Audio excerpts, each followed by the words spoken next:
नमस्कार दोस्तों, आप सभी का हमारे YouTube चैनल पर स्वागत है। 15 अगस्त 1975 को रिलीज हुई फिल्म शोले को कौन भूल सकता है। इसलिए फिल्म का एक मशहूर दृश्य है जिसमें बसंती के पीछे गब्बर सिंह के डाकू पड़ जाते हैं और बसंती अपनी घोड़ी धन्नो से कहती है कि भाग धन्नो भाग, आज तेरी बसंती की इज्जत का सवाल है। और तब बसंती यानी हेमा मालिनी अपने टांगे को बहुत तेज दौड़ाते हैं और पत्थर से टकराकर टांगा टूट जाता है। इस जोखिम भरे दृश्य को एक बड़े पर्दे पर हेमा मालिनी ने नहीं बल्कि उनकी बॉडी डबल रेशमा पठान ने निभाया था। इस दृश्य को निभाते वक्त वो सच में टांगे के नीचे आ गई थी और मरते मरते बची थी। फिल्मों में बॉडी डबल होते हैं जो हीरो और हीरोइन के लिए मुश्किल स्टंट को अंजाम देते हैं। रेशमा ने कई खतरनाक स्टंट किए हैं, जैसे कमजोर पहियों के साथ टांगा चलाना, घुड़सवारी, ऊंची इमारतों से नीचे गिरना, तलवारबाजी, फाइट सीन, रस्सी पर चढ़ना और चलती गाड़ी से कूदना और सांड और शेर से लड़ाई। रेशमा बताती हैं कि टांगे वाले सीन में पहिया पत्थर से टकराता है और दोनों पहिए टूट जाते हैं और हेमा जी नीचे गिर जाती हैं। लेकिन हुआ कुछ अलग। बात ये थी कि जिसने टांगा बनाया था उसे पहिए को मजबूती से नहीं जोड़ना था, लेकिन उन्होंने गलती से एक पहिए के कील को मजबूत बना दिया, जिसके चलते पत्थर से टकराने के बावजूद एक पहिया नहीं टूटा और घोड़ा दौड़ाना और घोड़े की रस्सी खोलने के बाद टांगा टूट नहीं बल्कि पत्थर से टकराकर उलट गया और पूरा टांगा मेरे ऊपर आ गया। ये घटना इतनी जोर से हुई कि वहाँ के मौजूद लोगों को लगा कि मैं अपनी जान से हाथ धो चुकी हूँ। लेकिन जब लोग मुझे बचाने आए तो सबने मिलकर टांगा सीधा किया और देखा कि मेरी सांसें चल रही हैं। मुझे जल्दी से अस्पताल ले जाया गया।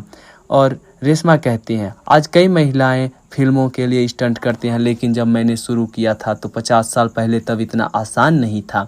इस लाइन को बहुत बुरा समझा जाता था। लड़कियां तो दूर, अच्छे परिवार के लड़कों को भी मंजूरी नहीं मिलती थी काम करने की। मैं सिर्फ 14 साल की थी जब मैंने फिल्मों के लिए स्टंट करना शुरू किया था। मुझे आज भी याद है जब हमारे पास एक वक्त खाने के लिए भी कुछ नहीं था। मेरे पिता अक्सर बीमार रहते थे और मेरी माँ अक्सर घर में ही रहती थी, हमेशा पर्दा करती थी। मुझे सबसे पहले मौका देने वाले स्टंट डायरेक्टर अजीम गुरुजी थे, जिन्होंने मेरे हालात और मेरी काबिलियत देखी। सबसे पहला काम मैंने अभिनेत्री लक्ष्मी छाया जी के लिए किया था और जब मैंने अपने पिता को अपनी पहली कमाई 100 रुपये दिए तब उन्होंने मुझे और मेरी माँ को बहुत मारा था। मैंने अपने हाथों के छाले उन्हें दिखाए और उन्हें समझाया कि मैंने जोखिम लेकर खून बहाकर पैसा कमाया है, कुछ गलत काम करके नहीं। तब उन्होंने मुझे और मेरे काम को अपनाया।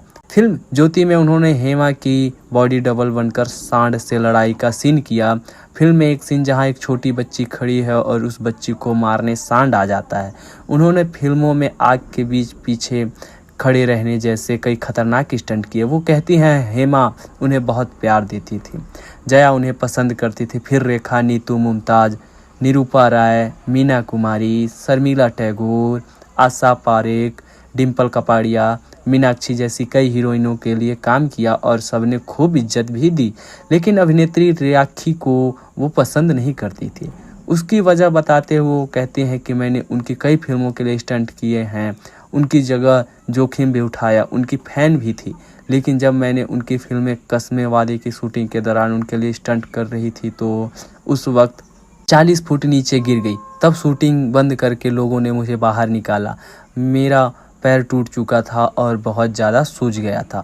अमिताभ बच्चन साहब को जब पता चल जाए तो वो अपना सीन छोड़कर मुझे देखने आ गए। हमारी ही लोकेशन से थोड़ी दूर पर हेमा जी शूट कर रही थी। फिल्म मीरा के लिए वो भी मुझसे मिलने आ पहुंची। दोनों ने मुझे समझाया अपना ख्याल रखो, अस्पताल ले जाने के लिए कहा और मेरे लिए चिंता करने लगी।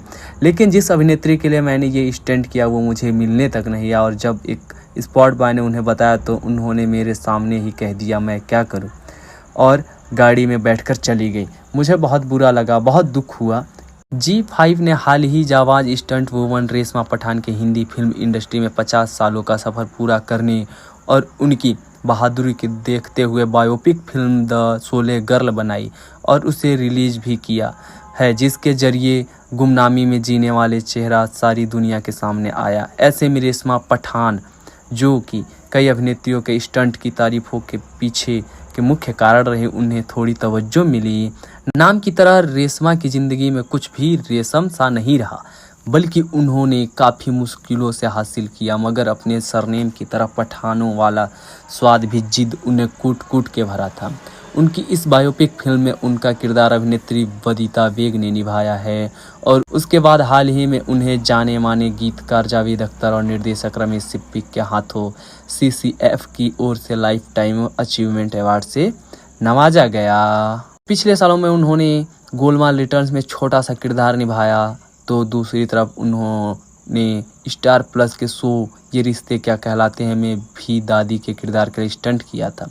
65 साल उम्र में भी उसी जोश के साथ काम करने वाली रेशमा को बस अफसोस है तो इतना कि जब वो पहले के दौर में स्टंट किया करती थी तो पूरा क्रेडिट सिर्फ हीरोइन को दिया जाता था, स्टंट करने वाले का जिक्र तक नहीं होता था। वो कहती थी इस बात से वो दुखी जरूर होती थी, लेकिन इस सच्चाई को भी मानती थी कि जो दिखता है वही बिकता है, इसलिए चुपचाप काम करती थी।